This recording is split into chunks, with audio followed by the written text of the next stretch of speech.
Did the FBI conclude that an organized crime family existed in northern New Jersey under the leadership of Nick Calabrese? Yes, that is correct. And how did you determine that Calabrese was the boss? Well, I was in a restaurant in Bloomfield on September 19 of last year. It had a reputation as being a mob hangout. Why did it have that reputation? Because the food was good. No interruptions. Thank you, Your Honor. Go on, sir. I was at the bar. You could see a large private dining room at the back. The doors were open, and two very, well, heavy-set gentlemen in tuxedos stood by the door. In the dining room, you could see a birthday party was going on. How did you know it was a birthday party? They were all wearing paper hats, and they had those things that when you blow on them, they uncurl and go, woo. These were children. No, sir. No, sir, these were grown men.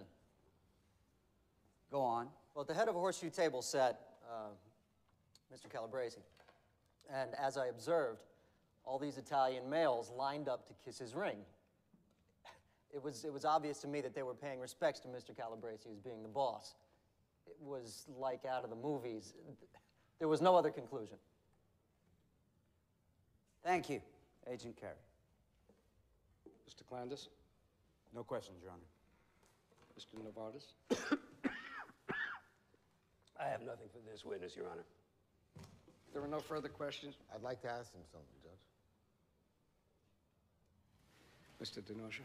Thank you, Your Honor.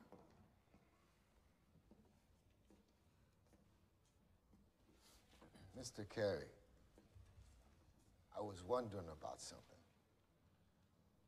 Could you tell all of us how you knew that those men in that restaurant was Italian? Well, I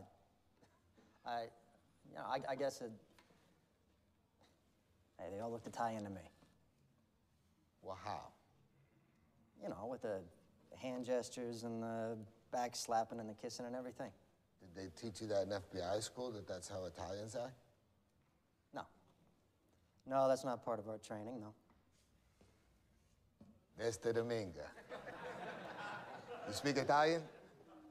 No. No? Could you hear them talking in Italian? No, I was too far away.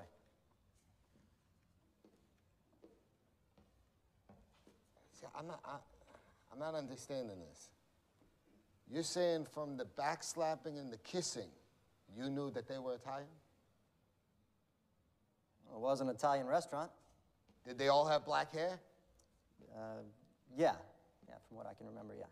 Could they have been Spanish, Greek, Jewish? Not with Nick Calabrese at the head of the table, no. You saying Nick only eats with Italians? No, I'm not saying that. What if I told you I went into a restaurant and there was nothing but Irish guys there? And you says, how'd you know they were Irish? And I says, because they were all drunk and vomiting all over the floor. Objection, Your Honor. Badgering the Mr. witness. DiNocio? No, it's all right, Judge. Look, Mr. DiNocio, if it walks like a duck, looks like a duck, quacks like a duck, chances are it's a duck. It talks like an asshole, looks like an asshole. Chances are it's an asshole. Objection, Your Honor. This behavior Mr. cannot be DiNocio, tolerated. I am fining you $5,000 for contempt of court. That's what I got, Your Honor.